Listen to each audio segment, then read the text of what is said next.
1, 2,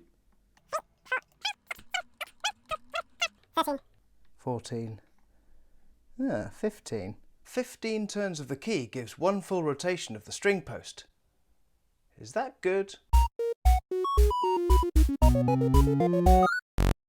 Hello and welcome to Underdog Physics. Today we'll be looking at gears and gear ratios. Gears are an example of force multiplier systems. Levers are another kind of force multiplier system, but we'll look at just gears in this video. Gears work as force multipliers in a rather strange way because the force in is actually equal to the force out. Say what? That's right. Gears work because when we apply a force on the edge of one gear, the force transmitted to the edge of the other gear is the same. However, the turning force, or moment, is the one that's being multiplied. That's the force at the axle of the gears in the middle. That's the force we're interested in. Consider this simple gear system. The input cog A has half the number of teeth as the output cog, gear B. For them to link up properly, this means that gear A has half the radius of gear B. Remember this, it's going to be important later. Anyway, one full rotation of cog A results in half a full rotation of cog B. No surprises there. Let's ignore gear B for the time being and focus on just gear A.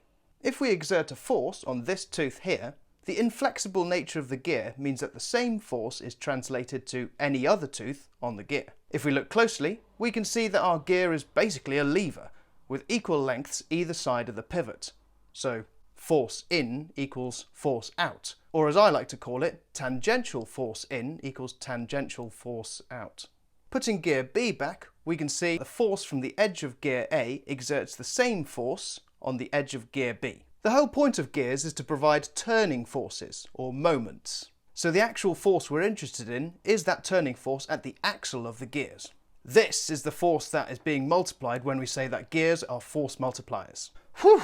So to demonstrate what this particular gear system is doing, let's input some numbers.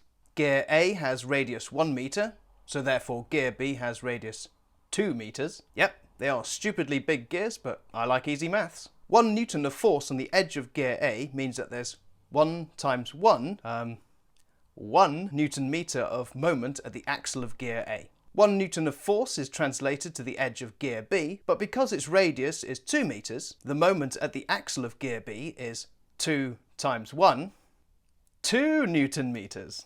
So we have twice the turning force coming out of our system, thanks to the system. The mechanical advantage then is 2 to 1, which is equal to the ratio of the number of teeth on the gears.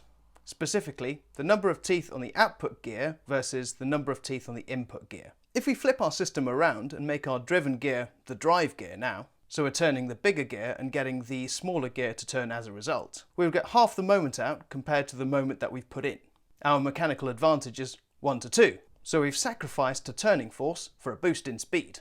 So where does this come into guitars? Well, to bring guitars into tune, we need to put the strings under tension. This tension's quite high, typically around 50 to 80 newtons per string. If we wanted to twist the post itself to get this tension on the string, we would have to put 50 to 80 newtons of force on the edge of that tuning post. That's like 5 to 8 kilograms of mass, using your fingertips, on a post that's barely a few millimeters wide. To make applying this force easier, we use gear systems, aka tuning machines, at the top of each string, and these gear systems have a high mechanical advantage. At the start of this video, I showed that turning the tuning key 15 times resulted in 1 full turn of the string post itself. This means that the gears in the tuning machine have a mechanical advantage of 15 to 1. If the tuning key was the same diameter as the tuning post itself, that would mean we only need to exert a force of 3 to 5 newtons on the edge of the key to provide the tension that we need. That's 15 times less force. Yes! But wait! There's more! The tuning key itself is quite large compared to the string post, which means that we use literal leverage to make our job even easier. For example, if we say that the diameter of our tuning key is twice the diameter of the string post, the force needed is even less, about 1.5 to 2.5 newtons. Excellent. But wait. There's more! The drive gear in the tuning machine itself is actually a worm gear. The physics of the gear system is exactly the same. The way that the gear teeth are interlinked, there's a lot of friction there, which means that the gear system is unlikely to unwind itself after you've tuned up. Thank you very much for watching. I hope you found this useful, and please feel free to like, share, subscribe, and leave a comment in the comments boxes below if you'd like to see some particular videos in future.